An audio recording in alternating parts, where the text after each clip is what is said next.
एक बार स्वर्ग में विचरण करते हुए कृष्ण और राधा एक दूसरे के सामने आ गए। विचलित से कृष्ण, प्रसन्नचित से राधा। कृष्ण सकपकाए, राधा मुस्कुराई। इससे पहले कि कृष्ण कुछ कह पाते, राधा बोल उठी, कैसे हो द्वारिकाधीश। जो राधा उन्हें कान्हा कान्हा कहकर बुलाती थी, उसके मुख से द्वारिकाधीश का संबोधन कृष्ण को भीतर तक घायल कर गया। फिर भी किसी तरह अपने आप को संभाल लिया उन्होंने और बोले राधा से, मैं तुम्हारे लिए आज भी वही कान्हा हूं। तुम तो मुझे द्वारिकाधीश मत कहो। आओ बैठते हैं। कुछ मैं अपनी कहता हूं, कुछ तुम अपनी सुनाओ। सच कहूं राधा, जब जब भी तुम्हारी याद आती थी, इन आंखों से आंसुओं की बूंदें निकल आती थी। राधा बोली, मेरे साथ ऐसा कुछ नहीं हुआ। न तुम्हारी याद आई, न आंखों से आंसू बहा, क्योंकि हम कभी तुम्हें भूले ही कहां थे।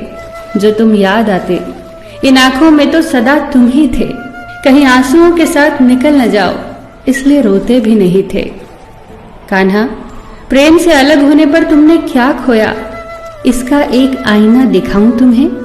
कुछ कड़वे सच प्रश्न सुन पाओ तो सुनाऊं। कभी सोचा है इस तरक्की में तुम कितने पिछड़ गए। यमुना के मीठे पानी से जिंदगी की शुरुआत की और समुद्र के खारे पानी तक पहुंच गए। एक उंगली पर चलने वाले सुदर्शन चक्र पर भरोसा कर लिया और 10 उंगलियों पर चलने वाली बांसुरी को भूल गए। कान्हा, जब तुम प्रेम से जुड़े थे तो जो उंगली गोवर्धन पर्वत उठाकर लोगों को विनाश से बचाती थी, प्रेम से अलग होने पर वही उंगली क्या क्या रंग दिखाने लगी। सुदर्शन चक्र उठाकर विनाश के काम आने लगी। कान्हा और द्वारिकाधीश में क्या अंतर होता है बताऊं? कान्हा होते तो तुम सुदामा के घर जाते, सुदामा तुम्हारे घर नहीं आता। युद्ध में और प्रेम में यही तो फर्क होता है। युद्ध में आप मिटाकर जीतते हैं और प्रेम में आप मिटकर जीतते हैं। कान्हा, प्रेम में डूबा हुआ इंसान दुखी तो रह सकता है, पर किसी को दुखी नहीं कर सकता। आप तो कई कलाओं के स्वामी हो, स्वप्न दूरदृष्टा हो, गीता जैसे ग्रंथ के दाता हो, पर आपने ये क्या निर्णय लिया?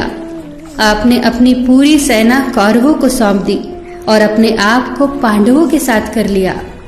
सेना तो आपकी प्रजा थी, राजा तो पालक होता है, उसका रक्षक होता है।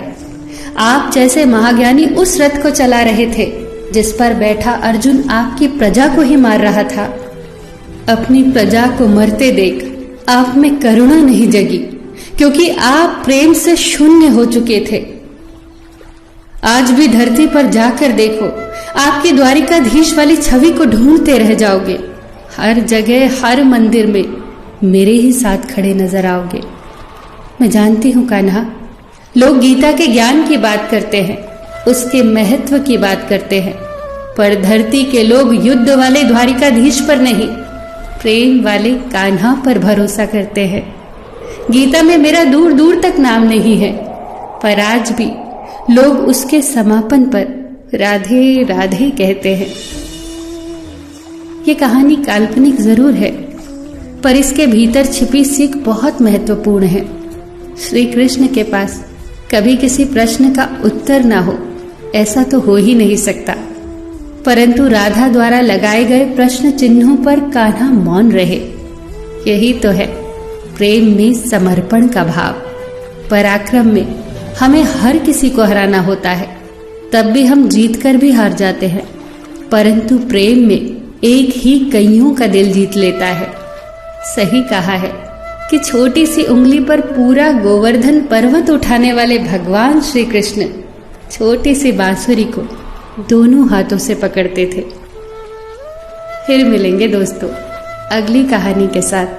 तब तक के लिए अपना ख्याल रखना और हमेशा मुस्कुराते रहना।